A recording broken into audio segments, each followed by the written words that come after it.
L'aéroport international d'Istanbul est rempli de touristes. 3 terroristes arrivent sur les lieux à bord d'un taxi. Ils entrent alors dans le hall d'arrivée et ouvrent le feu sur la foule à l'aide d'une Kalachnikov. Ils mitraillent aveuglement les passagers et les policiers en faction. Les forces de sécurité turques répliquent. Une fusillade éclate avec les terroristes. J'attendais mon vol pour Tokyo et soudain plein de gens se sont regroupés et se sont enfuis dans la zone de sécurité vers la porte. Et je les ai suivis. J'ai entendu des coups d'armes à feu. C'était la panique pour tout le monde. J'étais là, on devait faire les contrôles de bagages et pendant qu'on mettait nos sacs, nos passeports, tout, quelqu'un est arrivé et nous a tiré dessus. Ma sœur s'est enfuie en courant, mais je ne sais pas où et après je suis tombée par terre.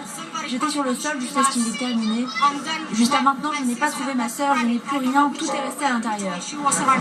Une fusillade de plusieurs longues minutes avant que les 3 kamikazes actionnent leur ceinture d'explosifs. Le bilan est lourd, plusieurs dizaines de victimes et de nombreux blessés. Aucune revendication pour le moment, mais la méthode rappelle l'attentat du 22 mars dernier dans l'aéroport de Bruxelles. 2 terroristes s'étaient fait exploser dans le hall des départs, tuant 14 personnes. Finalement, les personnes, Valérie, continuent de vivre leur quotidien, finalement, vont au travail. Les drapeaux ne sont pas en berne. Effectivement, on voit toujours les stigmates, des vitres brisées, des traces de sang, toujours à même le sol. Mais finalement, très vite, l'aéroport a fonctionné. Dès 5 heures du matin, un premier avion a atterri.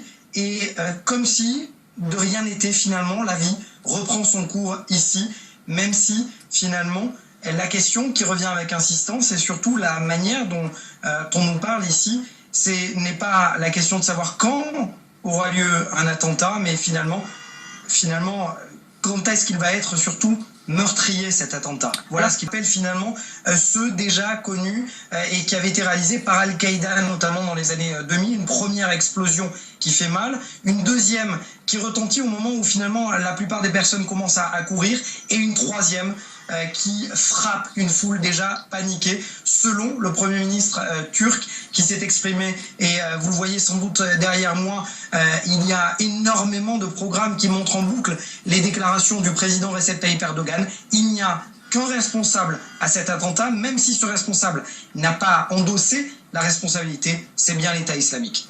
En tous les cas, pendant toute une nuit, 10 Israéliens